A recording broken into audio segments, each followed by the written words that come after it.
Today we not only have two great people from HTC Vive, we have three people. It was a nice surprise.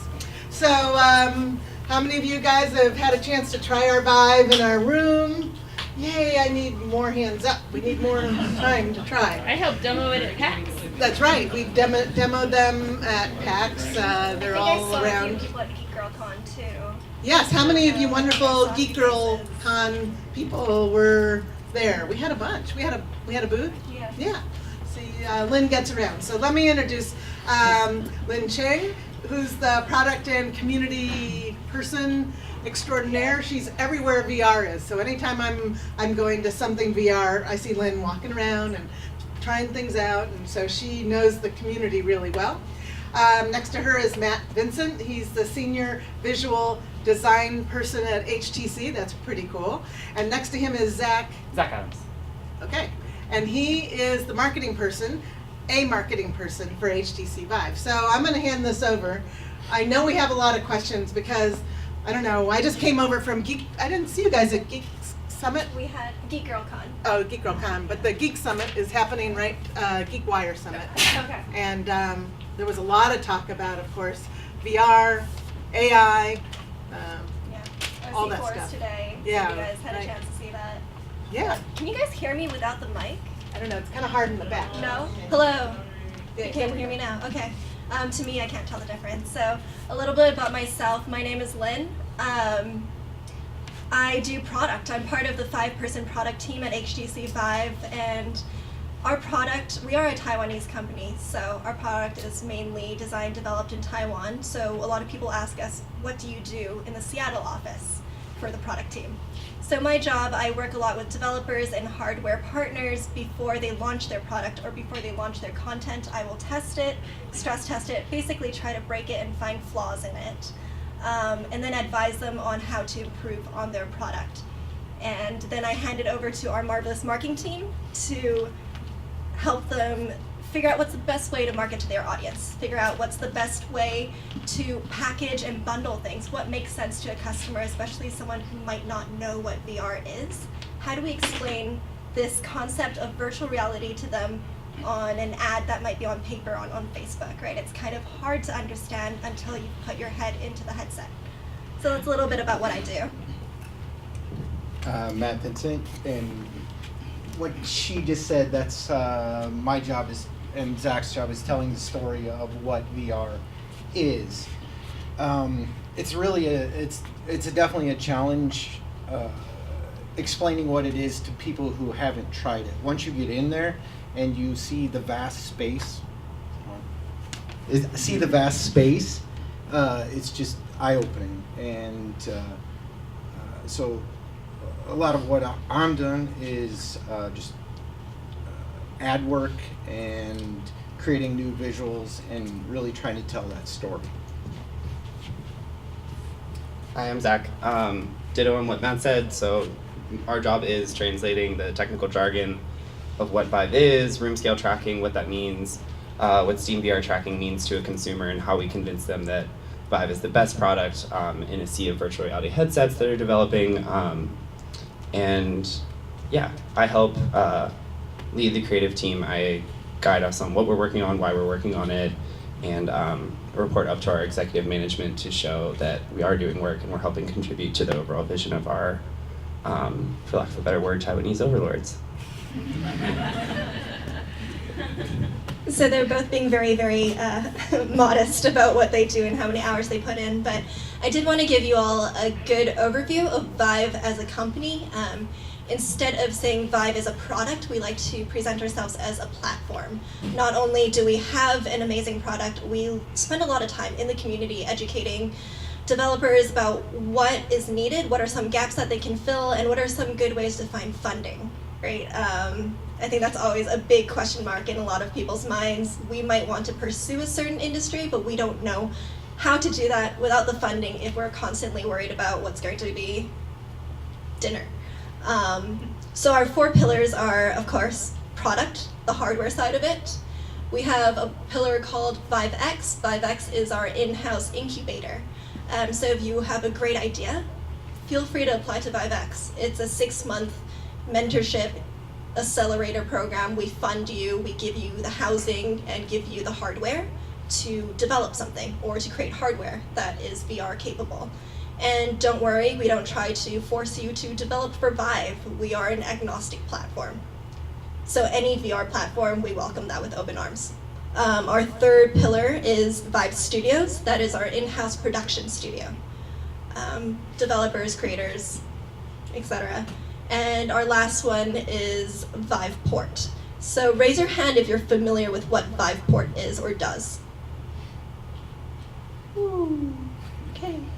Viveport, you can think of us as the non-gaming platform of Steam. It's kind of the Netflix of VR product or VR content. So you can either sign up as a monthly membership or you can buy content straight off of that platform. And I did see the list of questions that you guys sent over, so I have a pretty good idea of what you're curious about.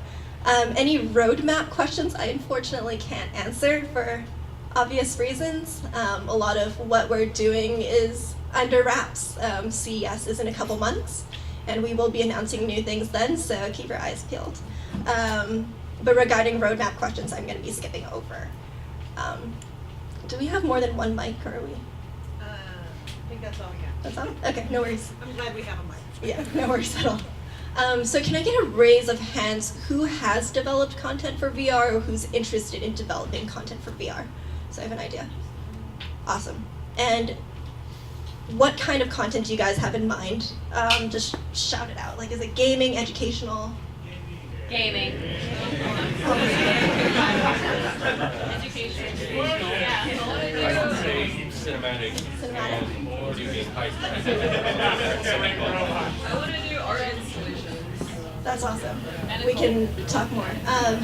So first I wanted to touch upon cinematic. I just got back from UCLA where we were talking about what VR is in film and entertainment.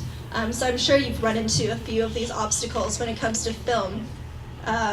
How to develop VR film, right? How do you transport someone without them feeling nauseous? How do you match someone's gait when we're all different heights? How do you tell someone to look a certain way, right? Is it through sound? Do you adjust lighting? Do you narrow down a keyhole like James Bond and then focus as he walks over and then spread the light again? There's just so many things you're looking at because now you're trying to tell your guest or customer that there is everything in their field of vision, right? Not just a television monitor. So I'm actually really curious, what are some obstacles you've bumped into and what were your solutions? I haven't done a lot of development, unfortunately. Okay, But I am aware of the issues. got it. So you're just curious. What are some issues? Obviously tricks in being able to move around. I do know that one trick is to place the player in like a cockpit of a vehicle. That helps trick the brain into thinking you're within a space of a large object, and so you're not likely to get as motion sick. Yeah, so like you mentioned, if you're in the cockpit of a vehicle and you have something that's constant in your field of vision, whether you're wearing a mask and you can see a fake nose or something, and something that centers your vision, it helps a lot with nausea. And to just kind of put into perspective what your size is versus what everything else is. We've looked at content where you're suddenly a robot, and how do you remind the player that they are suddenly 50 feet off the ground and not to feel nauseous because you are in this structure. So ironically, even though in VR you're trying to widen their field of vision, to combat that nausea, you kind of narrow it down, right? It's this weird catch-22 where you narrow down their field of vision so wherever they look, they're reminded that they're wearing a helmet or that there's something where they are not in real life. It's weird, I guess. Any other questions? Any other questions about specific types of content that you've been exploring?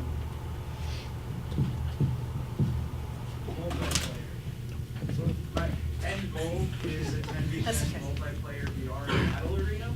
Mm-hmm. that's my end goal with all of this. And that's what I want to do. Yeah. What do you think? Yeah, I'm super excited about. Oh, it all shut down. Mike's down. All right, you got chocolate. I'm sorry, I don't know technology. Okay, let's try that again. All right. Oh, we'll just talk loud. I'm so sorry, guys. Okay. So multiplayer, can everyone in the back hear me? Cool. I'll just feel like I'm yelling at everyone, which I do at work anyway, so it's cool.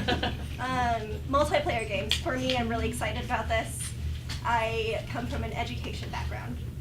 So one thing you should know about Vive, everyone comes from very different industry verticals, namely because the industry is so new, right? It's hard to say. I have 10 years of VR experience, so hire me. I worked in schools for a really long time. And the reason I chose VR as a medium is I see it as the most immersive way to communicate with people. So for me, VR is social. So multiplayer games, social VR, web VR, those are things I'm really excited about. When I put on a headset, I don't want to feel like I'm alone or that I'm in a game by myself. I still want to have that feeling of gaming with my friends on the couch, but in a different world, right? That's kind of what we all dream about. Where it's going, it's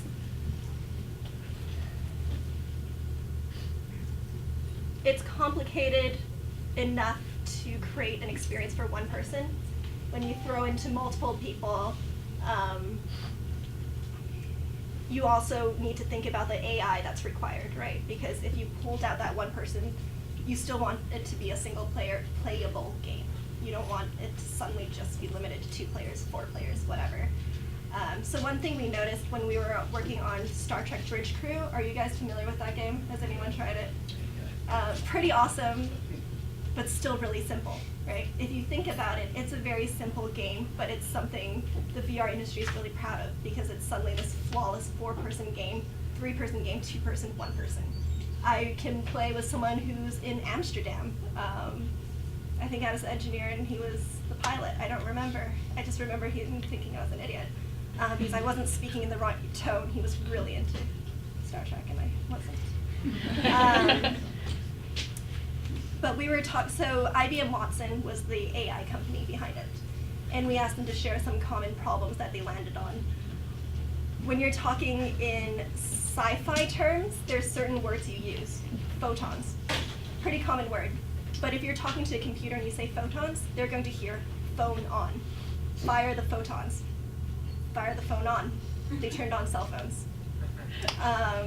So all these things that you have to build into for multiplayers.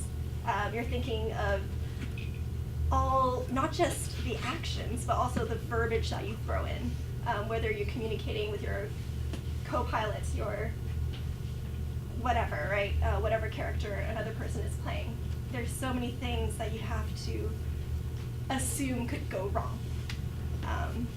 And as the more players you throw in, the more that's compounded. But yeah, it's kind of where the future's going. I don't know between the two in the back. Okay. What about local multiplayer? You guys play more, right? Local multiplayer. Local meaning Like location sitting based? on a couch. Oh, okay. Yeah, local. Are you talking about like two people sitting beside each other playing together? Yeah. Yeah. Yeah. It's more rare to find people who both have a Vive and would bring them together and have their PC and everything. So that's NVIDIA's working on that apparently down the For a road. very expensive option. Yeah, for If you wanna expensive spend a lot options, of so money. it's a down the road Could be a option. business idea for Um, laser tag or something like that. What's that? It'd be a good idea for a business idea to have Yeah. kind of like laser tag or some sort of Tech- event. tech has to catch up I think to what it. NVIDIA is more looking at is like places like an office or an arcade where like you'd have 4 people who could be hooked up to one computer at the same time. For consumers, that might be a little ways out. Wouldn't they end up like hitting each other, things like that, depending on the game they're playing? Part of the fun. Yeah, and that's something that for Vive, the one thing that we really like to stress is room scale, and so that is a challenge for us. Most of the minimum play area is about 6 by 6, and a lot of people just don't have that space. And our system goes up, as of now, goes up to 16 by 16, and that is one of the kind of purchase blockers for people, is not having that dedicated space. So. I do want to say really quickly to that,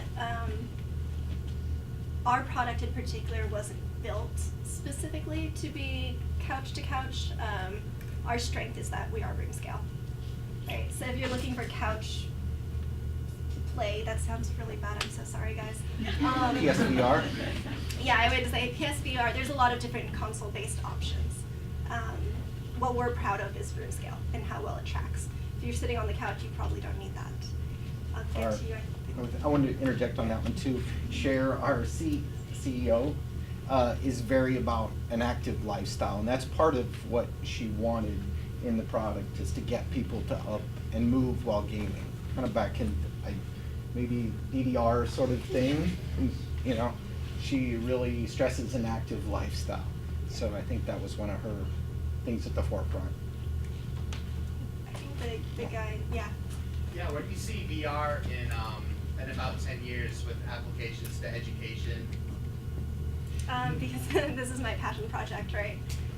I do a lot of this work on the weekends. We work with libraries and schools. And again, still that vicious cycle. Schools, if you're familiar, well, you guys are in a school, so you understand funding is a large driver for a lot of things, grant writing, things like this. New technology needs to prove itself before especially public institutions will adopt it. So we've worked with, the Marines, with police academies, but even those are still publicly funded. Anything that is public money can't afford to make mistakes. But in 10 years, I actually have more ambitions than 10 years. I'm hoping 5 years. For me, a Vive or VR in general, should be commonplace like a computer. I want to be able to teach students about the Civil War while they're on the battlefield. I want someone who's in a landlocked state to learn about geography and be able to go into the ocean. I think it makes all the difference in the world. The schools that I worked out of were in really, really underserved communities. They were in something called a food desert. If you guys are familiar, that means within a mile radius, there's no fresh food. You only have fast food. That's a really small problem to start with, but it compounds onto a lot of things, right? Obesity, job loss. There was nothing for them to be excited about until I brought VR into the school. They suddenly could do a tour of the Google campus and realized, if I study my math and sciences and computers, I can work here. But without that, they didn't have that vision, literally and figuratively. Okay, so a thing that I noticed with at least some of the VR games that I've come across is when you have like free movement out of say like a 6x6 box, they'll use teleporting instead of say like conventionally where you can just use a thumbstick just to walk around. Why is that? Teleporting doesn't make you sick. And that's, if you guys want to figure out movement, that'd be great. Yeah. So that's locomotion, and there's lots of devs working on it. So if you guys want to figure that out, you'll be rich. I think on that note, like one of the things that I think is a misconception about VR is you have to like build some experience. You don't. You just have to solve problems to make money in this industry right now. I think that's kind of how I look at it. Like there's so many little things that are being worked out, teleport or movement, locomotion, hardware, just like everything. Like Lynn said, AI, multiplayer. I don't know. Maybe in this case, I like thinking small a little bit more than I like thinking big. One of the questions was if it was too late to get. And this is just the surface. I don't know which one I was telling that in '95, Virtual IO had virtual reality glasses with a flight simulator, and analysts predicted 6 million 6 VR million by 2000. by 2000 VR headsets. And right now, if you think about high-end VR headsets, there's not, you can Google search the numbers, but there's not a lot. And The mobile platform is where the introduction to getting everybody into it. There's 100 million when Google gave out Google Cardboard, and then the Gear VR when Samsung just gave them away with their phone. They're trying to get everybody in, and it's going to grow fast. But the high-end VR, it's still a small number, and you guys are just at the very just scratching the surface. So jump in. You guys are the future, Yeah. right? Really quick piggybacking off that. So yeah, there are no processes or standards yet in VR, and as scary as that might sound, that also means it's a whole new frontier, right? Everything you do will be for the first time. If you think back at the content that people are still visiting regularly, Tilt Brush, simple concept, still doing. I could spend hours in it. It's still one of the pieces of content we demo at every single event. Why? Because it's intuitive, right? The UI UX is well done. People understand it after going through a tutorial once. Google Earth, a lot of people don't see this. They think it means that it's loading slowly, but if you're teleporting in Google Earth when you're flying, do you notice that the field of vision is blurred on the sides? I don't know if you guys have done it. But that's to help with nausea. And it's such a simple concept, and it's so well done that people don't even realize what it's implemented for. And that's kind of what we need right now in the industry. You had a question? Oh, yeah. So I'm really interested in like VR and AR stuff, and I've only recently kind of used VR, but I did notice like for me the headset being extremely sweaty on your face really limited how long I wanted to use it. Is there like a team of people trying to solve that? So there's a few Kickstarters that are kind of ridiculous. I haven't tried all of them, obviously, but some include like attaching a mini fan to your face. Feel free to look that up. Do you guys have a foam pad or? Yeah, we have some. Well, we got some this year. The cover. Is it like leather or is it foam? Well, I We'll send got a some. leather one, but Okay. but we have and actually we just even have the paper ones for use for the Same thing. masses. Okay. Makes sense. Yeah, there's a lot of different covers that people have purchased made out of different materials to make it more breathable. So I don't really get sweaty in it anymore. I don't know. Body got used to it. I just always like hardware questions because I'm like, yeah, we're a huge company. We have like 10,000 people in Taiwan. There's constantly people asking questions that they need answers to. That's how I like to answer hardware questions because, yeah, we have a ton of people working on a ton of different things. Will it ever make it into a product? Don't know, but if you have a thing, there's someone who's asking that question at HTC, at Oculus, at Sony. So be the one to answer it first. You may not be able to answer this question, because it might kind of sort of that question. But one thing I noticed is that sometimes it gets a little annoying with the tail. So like, do you know if any companies are working maybe on making like it kind of like Bluetooth? And also I noticed it's quite heavy because I couldn't wear it for very long because it would start to like give me a headache because it was like heavy. So like. So I'm gonna keep this really vague. Those problems have been addressed and are being worked on. I don't. Yeah. I could give the PR answer. We do not comment on speculation or rumor. Hey, you mentioned Tilt Brush, and that kind of reminded me. Have you guys seen anything where devs are working on programs a little bit more robust that might one day replace like Photoshop or InDesign, anything like that?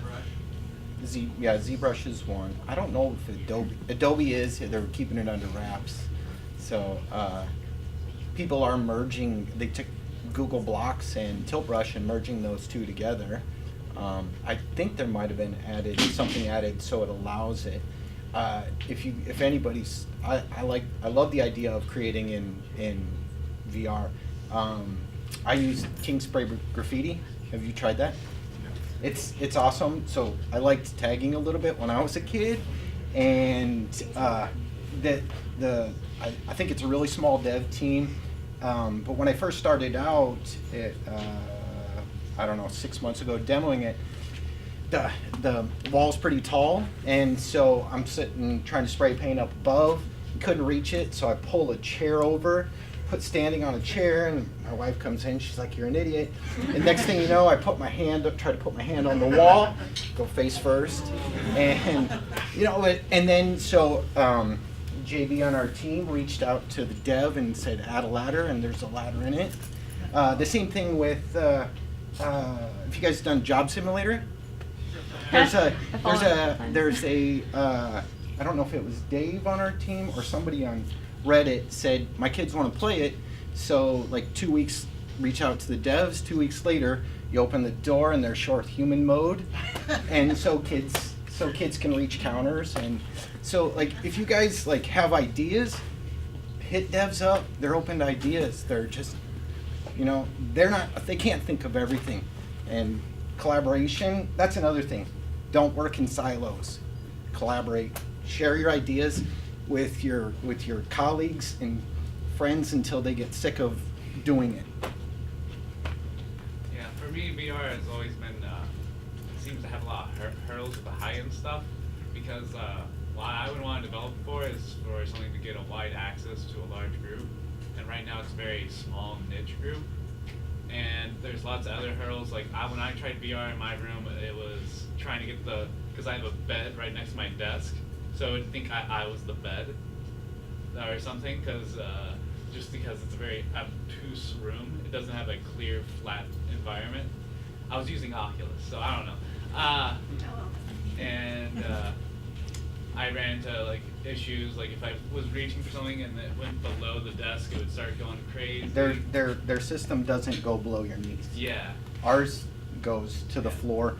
Like there's certain. Track differently. It does. It uses camera, so ours is sensor. Resolution is also a thing. It's looking like through a screen door, and that gets me very uncomfortable when I wear it.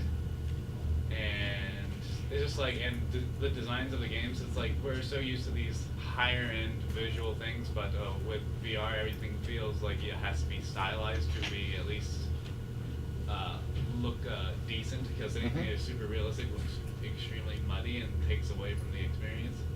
Well, we are partnering with, or Bethesda did create a couple AAA games with Doom. Doom's a really awesome experience. So when studios like Bethesda are getting involved, it's just growth is going to be fast, because then other studios realize they need to get in. Rockstar's creating stuff, and the technology is just coming super fast. Valve just announced new lenses today. The more people that get in and just creating, the better it is. Someone back there had their arm up for a while, but not anymore. I was wondering, is HTC playing with augmented reality at all? Back to my VR answer. Yeah, well, a ton of people working on tons of different stuff. Whether it'll ever make it into a product, but no, we're always exploring VR, AR, MR, whole field.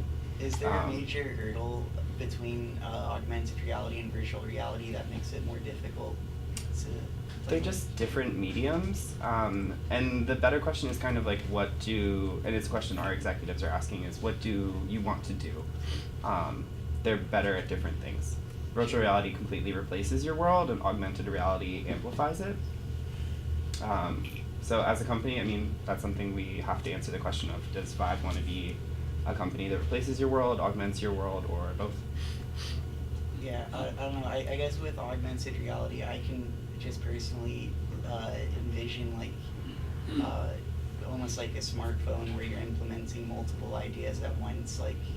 Maybe you could be on a Skype call where you're seeing a physical person, and maybe you have like a calendar on your wall that's virtual too at the same time that you're flipping through. I don't know.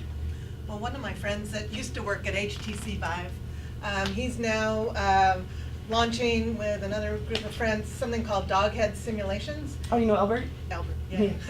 And Doghead sort of does that. Can you explain how they're? It's kind of like a conferencing system, built to put you and disparate people in disparate locations together in a single room. Albert, actually, we were on the design team on Creative Labs for a while, And he's awesome. He's a rock star developer with great ideas. And I don't know maybe I'm sure you So can actually Doghead speak to it is more. like, they're trying to, so let's say one of them is in Brazil and someone else is in, Amsterdam, but they have to businesses have to have meetings, so they've got it so you can look at the calendar, but a ton of other stuff, you can share anything, PDFs, they have one demo that's like a big truck and a bunch of people can sit there and decide how to paint the truck. It can be anything, but you can see like a Boeing, for example, using that with all their partners around the world on designing and implementing the plane and different things like that. So Doghead simulations, a couple of them still are living here, but the rest of them are all over. I think they're at the Oculus event this week. I'm sure. And if I can add to that, so I actually really like this idea of virtual conferencing, and I've heard people who are doing branding for Delta, and I'm getting to my point, disparate things. But so Delta's looking at how they address their customer base and who their real competitors are, and they're doing a really, really deep dive right now. And virtual reality is part now of their field of view in who is a competitor, because virtual reality is replacing airline travel bit by bit with things like Doghead simulations. Because you can have virtual conferencing now. It's one of the main reasons I travel for work. And if I don't need to travel to go somewhere, I can just put on a headset. We're all in the same room together. It saves me time flying, it saves me money because I only have to buy a headset once, versus travel, which you have to do all the time. So Delta, people, like a huge brand like Delta is looking at a kind of little company like HTC and saying, like, you are now part of our competition.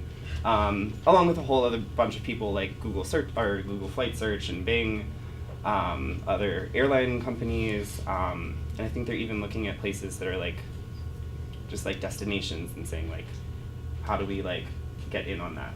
So it's interesting, I think, especially from a business case of how these like virtual conferencing systems are taking business away from the really, really, really big guys.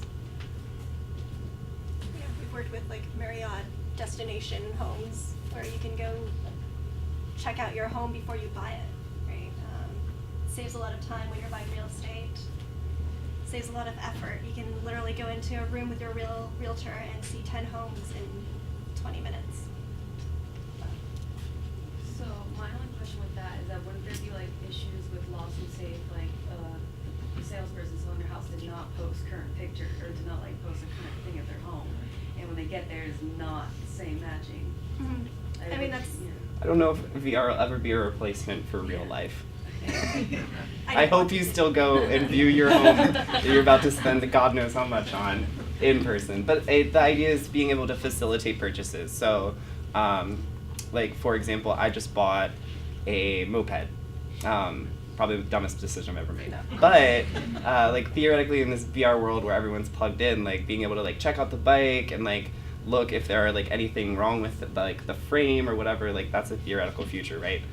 It might not be the ultimate factor. I still might get there to like and see the bike in person and be like, I don't want it, but it helps you get over some like major hurdles. Just envisioning yourself with the product, whether that's a home or a bike or something else, vacation, who knows. Did you bike to work today? Did you bike to work? I did not bike to work today. I still don't have a helmet. So, what about stuff for like theater? I've heard stuff like virtual reality going and interest in like making, big movies or where people can just watch it through VR.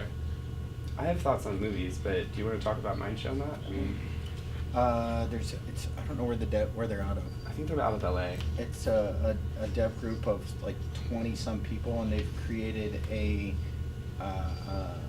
platform for creating movies with animated characters. They have like 16 preset characters. It's a free game or a free app on Vive. Has anyone tried Mindshow?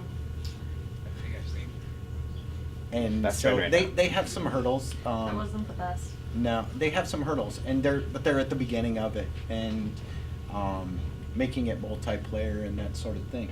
But real time acting and creating content. It's a start, and I think just like anything, they'll keep progressing. I'm the first to rail against movies in VR because I don't think it's a thing, or if it were, I would kill it. But I really like Mindshow because it kind of gets at the pith of what I think virtual reality cinema, so-called, feels and looks like, where there's interactivity, there's contribution, there's output, there's input. A movie in VR doesn't work for me because I don't want to wear a heavy headset on my head for over an hour. I don't feel like I gain anything from that experience that I wouldn't gain from sitting on my couch and watching it with friends just on a 2D screen. So for me, VR cinema is something that hasn't been done yet or hasn't been explored. It's much closer to gaming than traditional cinema would be, but I do feel it requires that input-output that Mindshow provides you with. And if you haven't tried Mindshow, I would encourage all of you to go out and do that this afternoon. And think about it from a design and like theoretical level of like what you're doing and what you're getting out of it. And watch people do it, because I actually watched my like very usually stoic kind of boss put on this headset and immediately turn into a child. Because it was just, you have this mirror and you're suddenly an alien and you act like an alien. It's just, it takes you out of your state of mind. So anyway, I don't think VR films are a good idea, but I do think the idea of theater and interactive design with VR, kind of on the level of like Sleep No More, if anyone's familiar with that. Yeah. I think that's more the role of VR with film. Has anyone seen Alumet by Penrose Studios? Didn't they show it at the VR arcade? Yeah, so they recently won an award as well this past weekend. It's so cool. Highly recommend it. 15-minute film, VR film, and to me it's VR not because you can change the outcome, but because you can move around in that space. You can put your head into things, out of things, see underneath a staircase, and to me that makes it VR. I am excited about VR film. Okay. Not full length film, not just yet anyway. But if you see Alumet, I think it's a good dive into what it could be, what the potential is. So I just wanted to ask you guys what you're doing.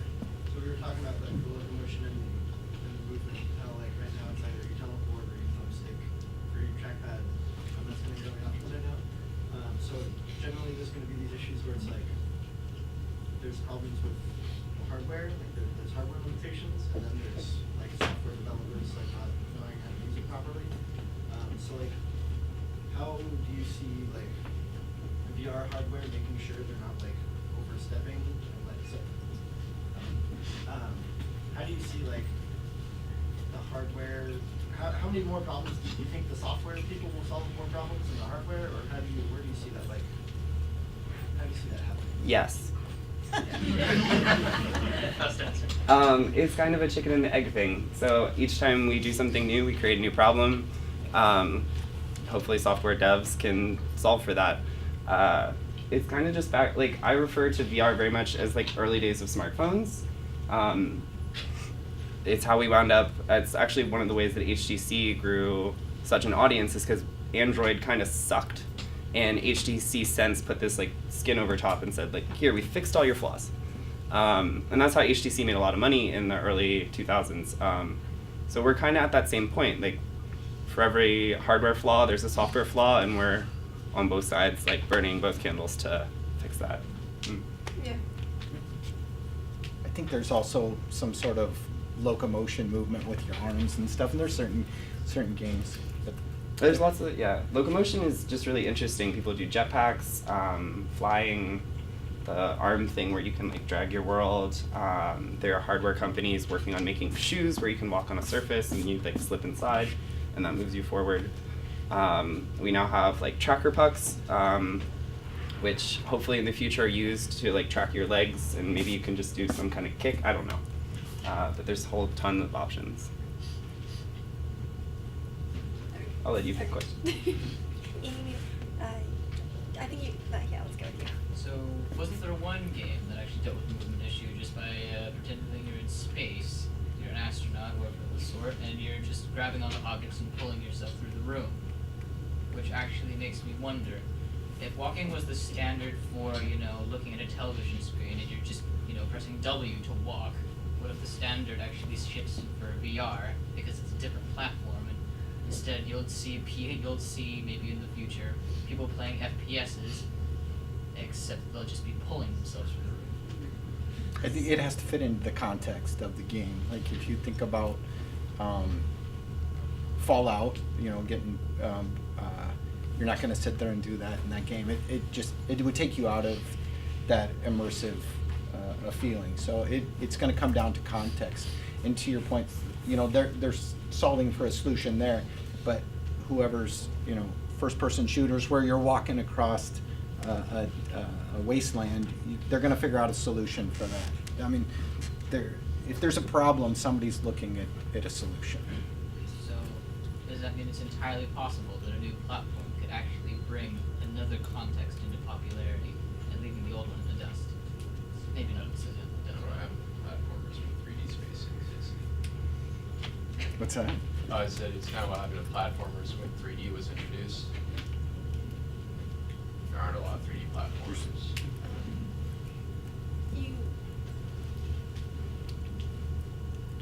I don't know if you're thinking. I'm thinking, I don't know the answer. I was just going to do a quick input. When you think of W as walk or the arrow keys, that's a very gamified version.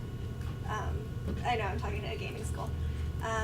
But we're also thinking of what's intuitive to a non-gamer, right? When we put them into VR, what makes sense? If you look at what the Notes app used to look like, it was a yellow paper with cursive writing because Jobs knew that the audience he was trying to address at the time was familiar with us. Until recently, it was yellow paper, and now it's a blank white slate with straight print. So to me, my opinion, for VR to kick off, all the actions you do in VR has to feel natural and human. What kind of improvements would you each personally like to see on, like, not just the Vive, but like VR platforms in general? It's a big hardware or software? Either one. Like, for example, somebody else brought up the fact that, like, because of the screen resolution or whatever, it looks almost like you're looking through a screen door or something at your headset. That'd be like a hardware one, but another thing would be like getting it so that you don't get as motion sick moving around. Like, what kind of improvements would you like to personally see come out of the community or the hardware?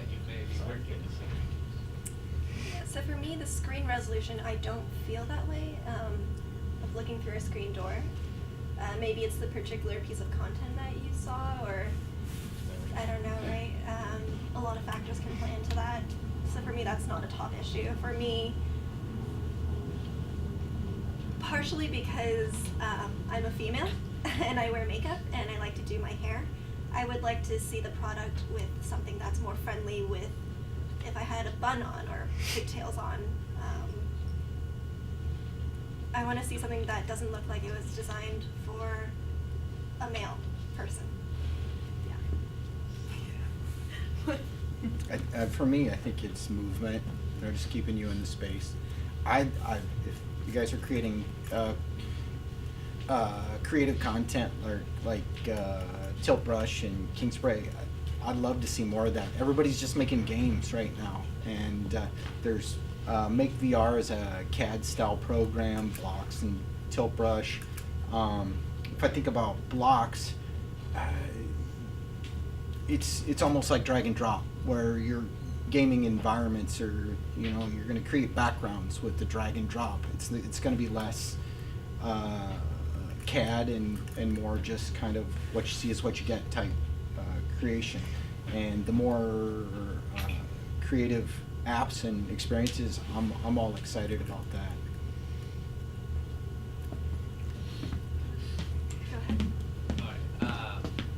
So locomotion is one of the biggest issues, obviously, because we're just trying to figure it out right now, to not make people fall over and feel like they're about to die. That's the stream. Like, development kit-wise, because I'm sure people don't want to code a locomotion type of like trick every time they like try to do stuff. Are your development kits come in with a multitude of like different locomotion methods built in to test out? So when we talk to developers, we pick their brains on what solutions they've found. Like I mentioned, we're a platform. We don't have our own we don't have very many in-house developers. We tend to just connect them. We want to be a network that developers users turn to when they have a question, and then we will connect them to someone else. Okay. That solution. Get your hand up a little bit. First off, thank you all very much. This was awesome. Thank you so much. But I love what you guys do. I know you guys would very much stress the importance of having a room and a space and movement and all those kinds of things. But I kind of wanted to play devil's advocate and say the opposite of being a gamer. You know what I mean? And you have stressed that you are not good games. Being a handful of us, we get to go over to a company called Polyon, and we're going to get called Moss. My goodness, this game is amazing. And you just sit in a chair and you don't go anywhere and you don't have to do anything and you play a game. And it's just the way that you think you're going to control the character, you do. When you move your joystick, it moves, and when you push the button, it jumps. And if you do need to reach out to get anything, because you can interact with the world a little bit, it's within arm's length. If I really did want to get up and move around and look at it and on stuff, I could, but I didn't have to. They made me just want to stay and keep playing. You know? Whereas a lot of the stuff I get tired of. I'm kind of a chunky guy, you know. 20 minutes in, I don't want to be dodging balls in 3D space anymore, you know. Super. Yep. But I just want to see what you might think about that.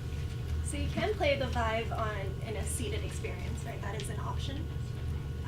And I'm glad you brought up Moss. I love the team, love the content. I love the fact that they have sign language into it.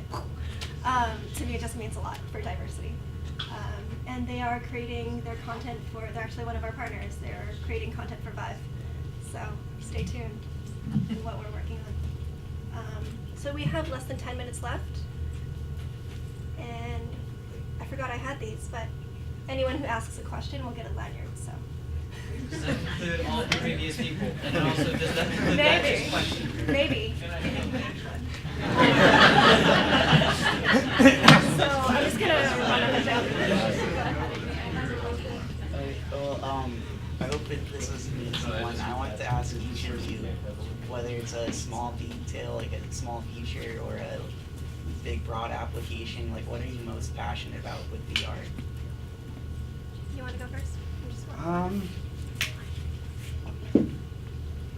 The story that I'm gonna get like teary talk thinking about it, but the story that always like gives me warm fuzzies when I go home at night, because like I make no joke about this. I'm a marketing person. Like I'm here to hawk you hardware, but I'm not hawking bad hardware. I'm hawking hardware that I actually believe in. And there's so many stories of people with PTSD and just other stuff. Fuck, it gets me. There's this one story. I wish I could like email it to all of you, but it's just so touching. This guy had like xenophobia because he had PTSD and like. I don't know. Sorry, I gotta stop. Like, we make a fucking difference. Like, But that's what does it for me. I don't know. Games are fun and that's all great, but we actually help people. Do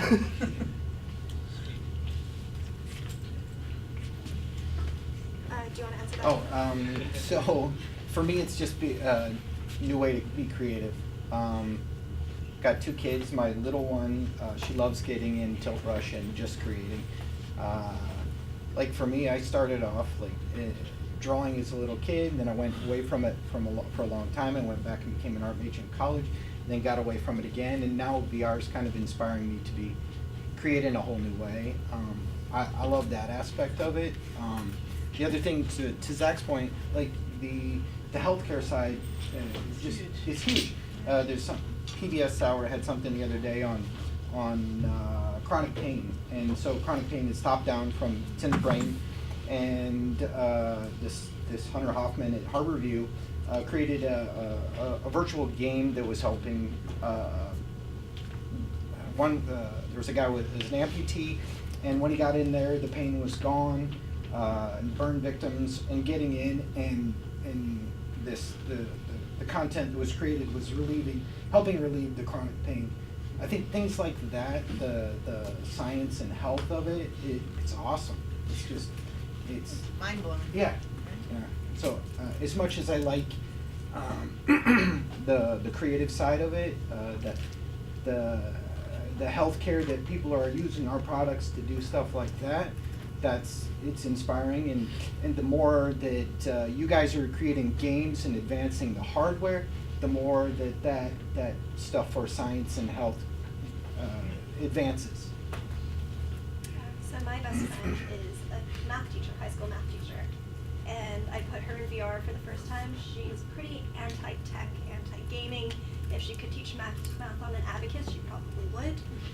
She put on the Vive, and I showed her tilt brush, and immediately she thought about drawing equations in 3D space, and she quickly started teaching a class in VR to me, her math class to me. And when she took it off, you could just see the light in her eyes, and she said, this makes all the difference. Because everyone learns so differently, and people fall behind, and you assume it's because they couldn't understand it, but it's because your brain works differently. Both have a lot of documentation online about how to develop for VR. The platform you'll probably want to work on is called the open source VR platform, which is developed by Valve, and is what Vive runs on. But through those 3 partners, there's tons of documentation about how to build things, how to make colliders so things don't run into each other or bounce off each other. There's a lot to learn, but there's a lot of tools too, and a lot of resources. Thank you. We're actually out of time. I mean, we can take a few more questions. Okay, let's do 2 more questions, and somebody who hasn't asked a question. Yeah. You guys are really selling me on this too, but what are you guys doing to make it more accessible to people who don't have a disposable income? Like a lot of lower working class families couldn't afford to have this, and it sounds like it's a long way from being in the public schools where these children go to school as well. So one of my passion projects is we can't put a VR headset into every low-income house, but we can expand in public libraries and schools. So we're expanding our network into where you can access VR, maybe not in the comfort of your own home, but that is a project we're working on. There's a lot of meetups, of VR meetups. You guys hear me constantly say go to meetups, right? That's where I know Lynn. There's VR hackathons, which I went to one a few weeks ago, and we're co-sponsoring one with the Pacific Science Center in a few weeks, and they'll have Vives available, and that's a great way to begin to learn how to feel it, express it. I mean, we do have a VR room, so we'll talk about that after they. There are also VR arcades. Oh yeah, VR that are out arcade, there, right? And, There's theaters like AMC, they're Portal gonna set up and VR Virtual kiosks sports. Yeah. where people can experience like movie-themed experiences and stuff. He's all over VR. My Photo VR booth. guy. Ask him. Yeah, I even know about a company that goes back to the question about multiplayer VR. There's a company called VR Studios in Bellevue. They've got a 2,400 square foot space with their own proprietary headsets that allow a group of people to be playing a game all together in the same room and have plenty of room. Yeah. Okay, last question, right there. So from your guys' perspective, how far do you think we are off from having VR being a readily available format? I'm gonna say far. I mean, There's speculation, like if somebody predicted, if analysts were predicting 6 million in 95, there would be 2,000 would hit that. I mean, next year it's supposed to be 171 million, but that has to do with the cardboard and Samsung where you slap the phone in. I think the one thing you have to really look at VR is when computers used to be the black screen with the green text and you just entered it in, and then along came a GUI, a graphical user interface, and you started using a mouse and drag and drop. VR is it's a new monitor, it's a new screen, and these are just input devices. And so when in the future, when there are haptic gloves and sensors and a suit and all that stuff, I mean, it's a new input, it's a new interface. And it's just a new way of computing. And it's, when the technology keeps progressing and catching up, it's just gonna be there. And the fact that you guys are in on the forefront, it's great. You guys are like in the dream spot, right?